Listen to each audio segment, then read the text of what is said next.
નમસ્કાર મિત્રો, ડિજિટલ કી શ્રીમદ ભગવદ્ ગીતા શ્રેણીમાં આપનું સ્વાગત છે। ગઈકાલે આપણે અધ્યાય 2ના બીજા શ્લોકમાં જોયું કે ભગવાને અર્જુનને ઠપકો આપ્યો હતો કે આ વિષમ સમયે તારામાં આ અજ્ઞાન ક્યાંથી આવ્યું। આજે આપણે જોઈશું અધ્યાય 2 શ્લોક 3, જેમાં ભગવાન અર્જુનને તેની નપુંસકતા કાયરતા છોડીને યુદ્ધ માટે ઊભા થવાનો આદેશ આપે છે। 1. સંપૂર્ણ સંસ્કૃત શ્લોક।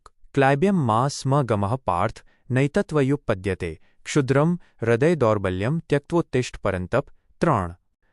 2. સરળ ગુજરાતી અર્થ। શ્રી ભગવાને કહ્યું, હે પાર્થ, તું નપુંસકતા કાયરતાને પ્રાપ્ત ન થા, કારણ કે આ તને શોભતું નથી। હે શત્રુઓને તપાવનારા અર્જુન, હૃદયની આ ક્ષુદ્ર નબળાઈને ત્યજીને યુદ્ધ માટે ઊભો થઈ જા। 3 અને 4 પ્રશ્નો અને તેના ઉત્તરો। 1. ભગવાન અર્જુનને કયા નામે સંબોધે છે? જવાબ: પાર્થ, પૃથા કુંતીનો પુત્ર અને પરંતપ, શત્રુઓને તપાવનાર। 2. ભગવાન અર્જુનને શું ન બનવા કહે છે? જવાબ: ક્લૈબ્યમ, નપુંસક અથવા કાયર। 3. ભગવાન અર્જુનના શોકને શું કહે છે? જવાબ: ક્ષુદ્રમ, હૃદય દૌર્બલ્યમ, હૃદયની ક્ષુદ્ર નબળાઈ। 4. ત્યક્તવોત્તિષ્ઠનો અર્થ શું થાય? જવાબ: ત્યાગીને ઊભો થઈ જા। 5. શું આ કાયરતા અર્જુનને શોભે છે? જવાબ: ના, ભગવાન કહે છે કે નૈતત્વયુપપદ્યતે, આ તને લાયક નથી। 6. ભગવાન અર્જુનને કઈ રીતે પ્રેરણા આપે છે? જવાબ: તેના વીરત્વને યાદ કરાવીને કે તું શત્રુઓને હંફાવનારો છે। 7. હૃદયની નબળાઈને ક્ષુદ્ર કેમ કહી છે? જવાબ: કારણ કે તે ક્ષણિક છે અને અજ્ઞાનના કારણે જન્મી છે। 8. ભગવાનનો આદેશ શું છે? જવાબ: મોહનો ત્યાગ કરીને કર્મ, યુદ્ધ તરફ વળવાનો। 9. આ શ્લોક અર્જુનની કઈ સ્થિતિ સુધારવા માટે છે? જવાબ: તેની માનસિક હતાશા અને નિષ્ક્રિયતાને દૂર કરવા માટે। 10. આ શ્લોક ગીતાનો કયો મહત્વનો મંત્ર ગણાય છે? જવાબ: આ શ્લોક ઉત્સાહ અને હિંમત આપનારો મહામંત્ર છે। 5. જીવનનો ઉદ્દેશ, આંતરિક નિર્બળતા પર વિજય। આ શ્લોક દરેક મનુષ્ય માટે પ્રેરણાનો સ્ત્રોત છે। 1. નબળાઈને ઓળખો અને ત્યાગો।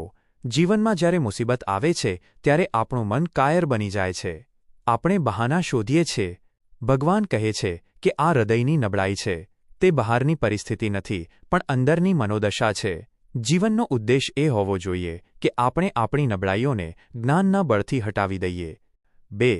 તમારી ક્ષમતા યાદ રાખો। અર્જુન ભૂલી ગયો હતો કે તે પરંતપ છે। આપણે પણ આપણી શક્તિઓ ભૂલી જઈએ છીએ। યાદ રાખો કે તમે કોઈ પણ પરિસ્થિતિ સામે લડવા માટે સક્ષમ છો। કાયરતા એ તમારી પ્રકૃતિ નથી, વીરતા તમારી પ્રકૃતિ છે। આ શ્લોક આપણને આપણી સાચી ઓળખ યાદ અપાવે છે। 3. ઉઠો અને લડો। Action over inaction. સમાધાન રડવામાં નથી પણ ઊભા થવામાં છે। જો આપણે સમસ્યાઓ સામે હથિયાર હેઠા મૂકી દઈશું તો દુનિયા આપણને નબળા ગણશે। ગમે તેવી વિષમ પરિસ્થિતિ હોય, હિંમત હારવી એ પાપ છે। હૃદયની શુદ્ધિ અને મક્કમતા એ જ સફળતાનો પાયો છે।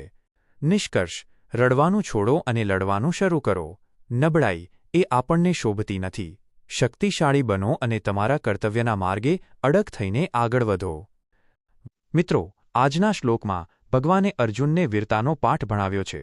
તેને હૃદયની નબળાઈ છોડવા કહ્યું છે।